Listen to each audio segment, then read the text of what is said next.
Or the worst is behind it. I don't think there was ever a euro crisis in the sense of a European, like a currency crisis. The euro as a currency was always very stable. It has never moved very low against the dollar, and I don't think it's gonna, I think it's gonna remain more or less where it is. There was a crisis of confidence within Europe about banks and some sovereign countries. But as a currency, I think the euro has been stable and will remain stable. Okay, and in terms of Greece, the Tsipras government would like to see some debt relief, some deal in January come to fruition. How likely do you think that is to happen?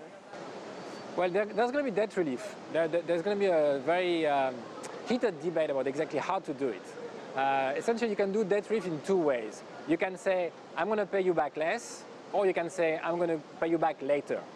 And if you think about economics, it doesn't matter because it's kind of the same thing. If I tell you I'm going to pay you less, or if I'm going to tell you I'm going to pay you the same amount but in 50 years, well, that's kind of less, right?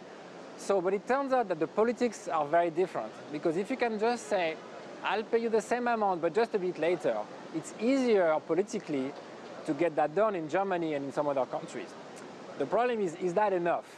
So the Greeks would like to see what we call a haircut, which is we just say black on white, I'll pay you less. You take 10 cents on the dollar. Exactly. Well, it would not be that. It would the haircut would be much less than that, but it would still be a haircut. You would just have to admit it up front. And so that's not the preferred solution in Europe, but it might be the preferred solution in Greece. And then the IMF is going to play a role there in the negotiation. Okay, and in terms of the austerity measures in Greece right now, can the Greek economy withstand all the cuts they're having to make right now? Well, I think for Greece what's important is to separate the cuts that are necessary and the cuts that are imposed extra. I think that in the previous programs, some of the cuts maybe were a little bit unnecessary to some extent or too fast. In the current program, it's more balanced, and some of the cuts that are going to be done, they would have to be done in any case. Even if Greece was on its own, it would have to at some point balance its budget and find a way to pay for its retirement. I mean, you can't just... Long term, but if you have short-term targets, is it manageable for them to achieve those targets? Yeah, so there is massive risk in just execution. So the execution of the plan over the next 3 years is massively risky, and almost surely something is going to go wrong and it's going to be renegotiated. But on paper, it's feasible. In terms of the biggest problem or challenge for Europe right now, you think it's not the Eurozone debt crisis, it's the refugee crisis. But doesn't it also provide an opportunity if there's this influx of younger people who can potentially do the jobs that a lot of Europeans don't want to do? There's an aging population in Europe. Can it be beneficial overall to the European economy? Yeah, it can. But I think the crux here is the politics. And to some extent, the same is true for the Eurozone post-crisis period, which is that we had a financial crisis in Europe, then it went over quickly. But then the economic crisis, that is the rise, the slow increase in unemployment, the lack of jobs, that lasted for many, many more years. It's only now that unemployment starts going down in Spain and some other countries. So that the trends there are going to be better. But the mistake that one should not make is to think that just because the economy improves, the politics are going to improve. Because history teaches it's the opposite. Typically revolutions and big political turmoil happen after the economy starts to recover.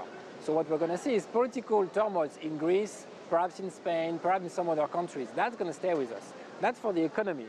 And then on top of it, over the past 6 months or so, we had the refugee crisis, which was boiling, and of course in the past few weeks then became really unmanageable.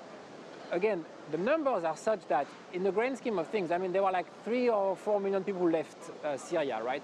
1.5 million are in Turkey, 1.5 million are in Lebanon. Okay, so that's where the mass is. In Europe, it's just tens or maybe 100,000 people out. So it's much, much smaller. So it has to be manageable. The issue is not the number, the issue is the politics. So it's the politics, and that's why they're closing their borders, not because they think their economies can't withstand this influx of tens of thousands of potentially 100,000 people? Absolutely. It's because they don't know how to allocate them. You can't open your border until you know what the rule is going to be to allocate people once they come in the union. So they need to agree on quotas. The US system works pretty well. It's based on quotas, and then we need the same system in Europe.